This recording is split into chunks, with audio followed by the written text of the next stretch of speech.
जितने आस्था चैनल पर कथा सुन रहे हो, जितने फेसबुक और यूट्यूब पर सुन रहे हो, बहुत सावधानी से सुनना। 2 बार पशुपति व्रत कर लिए आपने, ये कर लिया आपने, प्रदोष कर लिया आपने, सोमवार कर लिया आपने, सारे अनुष्ठान कर लिए, बहुत सारे उपाय भी करे। तो सोमवार के दिन भगवान शंकर को अगर जल चढ़ाया जाता है तो हमारे घर में शीतलता का अनुभव होता है।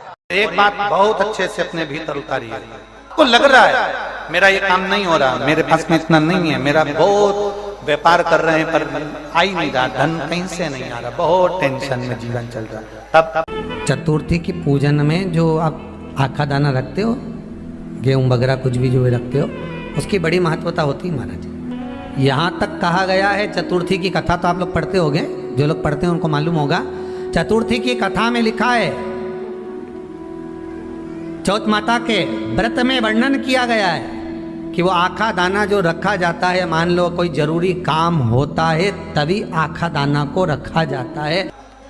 आपको लगता है मेरा पति बहुत मेहनत करता है और उसका कोई फल नहीं मिल रहा, बहुत परिस्थिति नीचे जाती जा रही है, खूब डाउन होते जा रहे हैं, हमारे पास में कुछ भी नहीं है।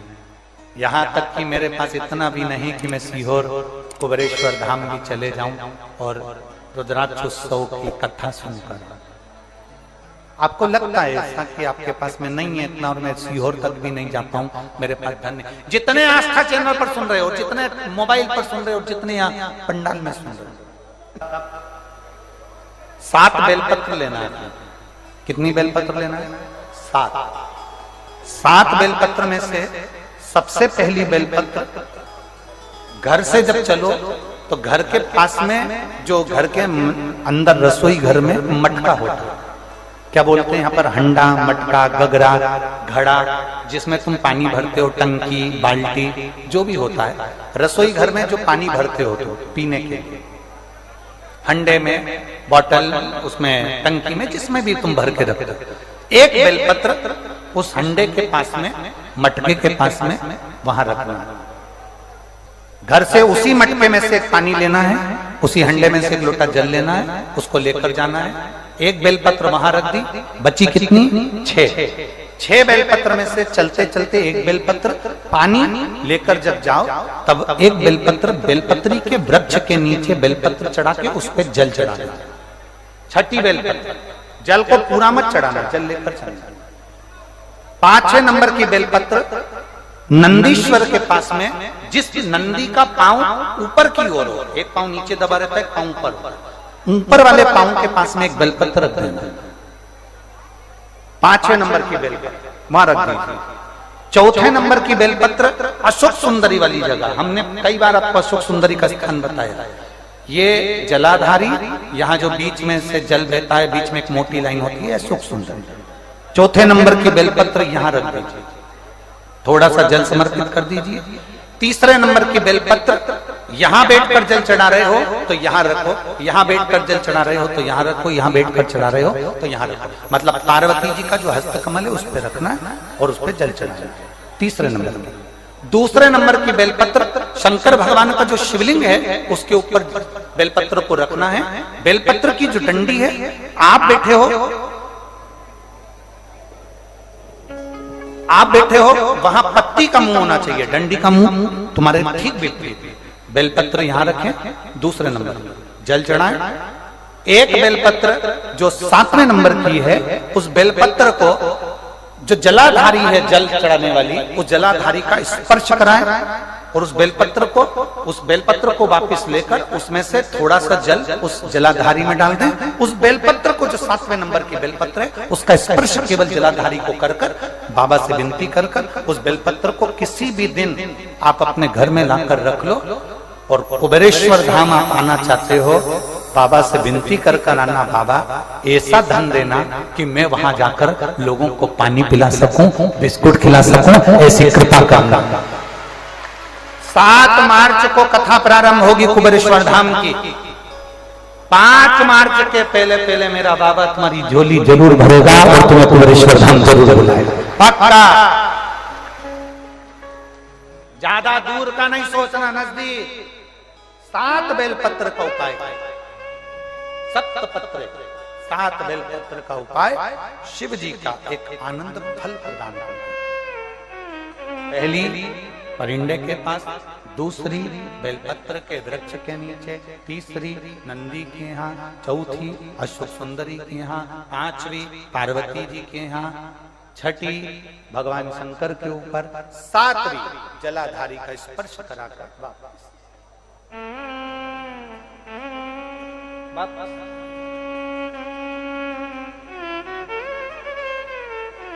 जल कितनी जगह चढ़ेगा? जल कितनी जगह चढ़ेगा? केवल 5 जगह पर। एक बेलपत्री के पेड़ के नीचे, दूसरा सुख सुंदरी की जगह, तीसरा पार्वती जी की जगह, चौथा शिवलिंग के ऊपर और पांचवा जो जलाधारी है ऊपर, उस 5 जगह पर एक ही लोटे में से थोड़ा थोड़ा जल वहां चढ़े। और बाबा से विनती करना है आपको, बाबा मेरा ये दुख है आप मिटा दें, बाबा मेरा ये कष्ट है समाप्त करना, बाबा मुझे सीहोर पहुंचना है, कुबेरेश्वर धाम जाना है, रुद्राक्ष उत्सव में लोगों को भंडारा खिलाना है, बाबा इतनी झोली भरना मेरे दाता, मैं स्वस्थ होकर कुबेरेश्वर धाम की धरा पर पहुंच सकूं। ऐसी कृपा उससे विनती करो, विनय करो, निवेदन उससे प्रार्थना करो।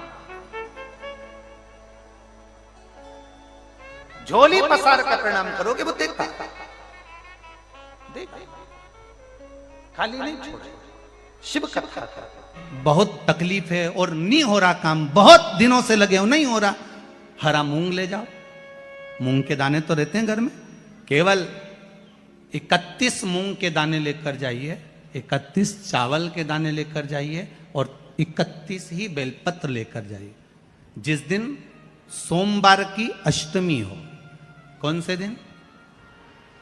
सोमवार की अष्टमी हो, उस दिन शंकर जी के मंदिर में जाओ, 3 चीज लेकर जाओ, मूंग के दाने, चावल, बेलपत्र।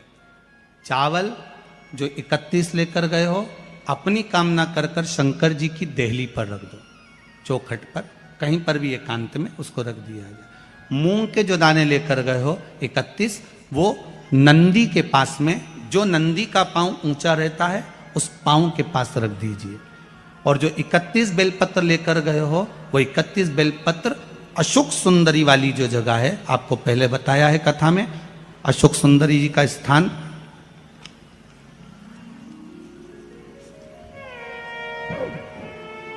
ये शिवलिंग, ये जलाधारी जहां से पानी बहता है, उसके बीच में एक मोटी सी लाइन होती है जो शंकर भगवान की छोटी लड़की अशोक सुंदरी का स्थान है। शिव जी के 13 बच्चे हैं, 13 बच्चे में सबसे छोटी लड़की अशोक सुंदरी यहीं पर विराजमान होती है जहां से पानी नीचे गिरता है।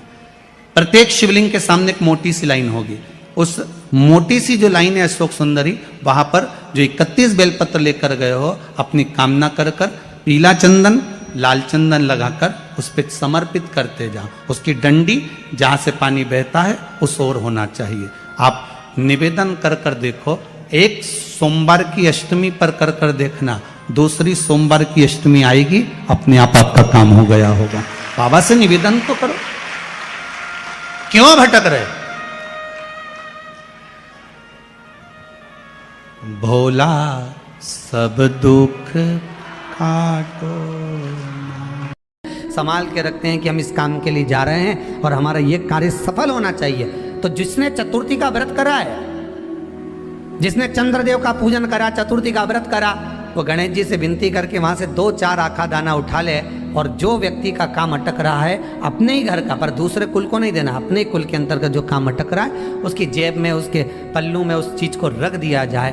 तो चतुर्थी जो अगली आती है, जैसे आप महीने की करते हो तो महीने की, और आप जैसे करते हो कि 4 अलग बड़ी बड़ी चतुर्थी करते हो तो उसके अनुसार आपका कार्य सिद्ध होता ही है। उस आखे दाने का इतना महत्व होता है क्योंकि चतुर्थी का व्रत करने वाली माता जब व्रत करती है तो स्वयं चतुर्थी की कथा में लिखा हुआ है कि पार्वती जी गणेश जी से चतुर्थी की कथा बचवाती। तो चतुर्थी की कथा जब होती है तो उसको स्वयं गणेश जी बाच रहे हैं। तो व्रत कौन सुन रही है? माता पार्वती। और आपने जो आखा दाना लिया वो गणेश जी के भाव से लिया, गणेश जी से निवेदन करके, विनय करके, प्रार्थना कर कर उसको प्राप्त किया। जिस कन्या या वर का विवाह नहीं होता, 40 साल हो गए या 30 साल हो गए, या जब 28 के बाद में लड़का लड़की क्रॉस हो जाए कि 29 में, 30 में, 32 में, 34 में, 40 तक पहुंच गए और विवाह नहीं हो रहा है, तब बेलपत्री के जो पेड़ होता है, वृक्ष होता है, उस वृक्ष की जो डाली होती है, उस डाली के मनकों से जो माला बनती है, बाजार में भी मिल जाती है बेल की माला, उस माला को भगवान शंकर को समर्पित कर कर बेलपत्री के वृक्ष के नीचे बैठकर भगवान शंकर का पंचाक्षर मंत्र का जाप करना है। कौन सा मंत्र है? पंचाक्षर। पंचाक्षर मंत्र कल बताया था, नमः शिवाय। अगर रसोई घर से भोजन में तुलसी डलकर अगर ठाकुर जी के सामने वो थाली रखी तो ये पक्का है वो थाली ठाकुर जी नहीं जीमेंगे, क्योंकि उसमें तुलसी रखी हुई आई है। हाँ, जब ठाकुर जी के सामने थाली रखा गई और तुमने थाली रखने के बाद में मंदिर के सामने बैठ के फिर तुलसी डाली तो ठाकुर जी उसको स्वीकार कर लेते हैं। क्यों? क्योंकि 33 करोड़ देवी देवता एक जगह पर विराजमान हैं। जब हम थाली रखते हैं, प्रथम देव उस भाग को ग्रहण कर ले। जब तक तुलसी डालते हैं, प्रथम देव अपनी दृष्टि हटा लेते हैं। समय होता है, एक टाइम होता है, एक पल होता है, एक घड़ी होती है कि गणेश जी महाराज हमारे घर में आ गए। गणेश जी की सबसे पहली जो आरती हो, उस आरती के समय पर अगर धूप बत्ती जलाई जाए या गोबरी को जलाकर उसमें गूगल छोड़ी जाए और गूगल छोड़ने के बाद गणेश जी का नाम ध्रुम वर्ण कह दिया जाए तो गणेश जी को तुम्हारे घर की पूजा स्वीकार करना पड़ती है। बस वो समय हम जानते, हम तो बस उतना जानते हैं कि शिव महापुराण में लिखा और मुद्गल पुराण में लिखा, गणेश पुराण में लिखा, गणेश जी का एक नाम होता है ध्रुम वर्ण। क्या नाम है? ध्रुम वर्ण गणेश जी का एक नाम होता है। जब हम धूप जलाकर और धूप लगाने के बाद में गणेश जी की सबसे पहली आरती करने के पहले अगर हम सबसे पहली आरती गणेश जी की कर रहे हो, अपने घर में स्थापना कर रहे हो, बिठा रहे हो और तुम चाहते हो कि गणेश जी मेरे घर में आके मेरी पूजा को स्वीकार करें और जो मांगू मेरा गणेश मुझे दे 10 दिन के अंदर, तो पहला नाम लेकर पुकार लेना ध्रुम वर्ण विनायक, बैठो, बस काम हो गया। वो फिर ही होकर आता। सुंदर जोड़ी थी शंकर और पार्वती की, सही है कि गलत है? कभी नहीं